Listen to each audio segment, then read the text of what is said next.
எங்க அண்ணனை யாரு நினைச்சீங்க? இன்னொரு தடவை எங்க அண்ணனை பத்தி தப்பா பேசுறீங்க, கொலை நடக்கும். நீங்க நினைக்கிற மாதிரி எங்க அண்ணன் சர்வ சாதாரண ஆள் இல்ல. அவர் மேல போட்டுக்கிற சட்டையை வேட்டியை பார்த்து சொல்றீங்கடா, அவர் மனசை பத்தி உங்களுக்கு என்ன தெரியும்? நான் ஸ்கூல்ல படிக்கிறப்போ என்னையும் புத்தகத்தையும் தூக்கிட்டு போய் ஸ்கூல்ல விடுவாரு. பகல் பூரா மாடு மேய்ச்சிட்டு திரும்ப என்னையும் புத்தகத்தையும் தூக்கிட்டு வந்து வீட்டுல விடுவாரு.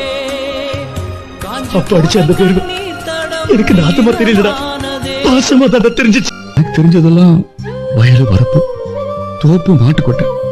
இதை தவிர வேற எங்கேயும் போனதில்ல தம்பி. எங்க எப்படி வரணுமோ அப்படிதான் வரணும். அது இந்த மரமாட்ட கேரள தம்பி. அதெல்லாம் விடு தம்பி. நான் முக்கியமா வந்தது இதை சாப்பிட்டேன்னா சலதோசை பறந்து போயிரும் தம்பி. நல்லபடியா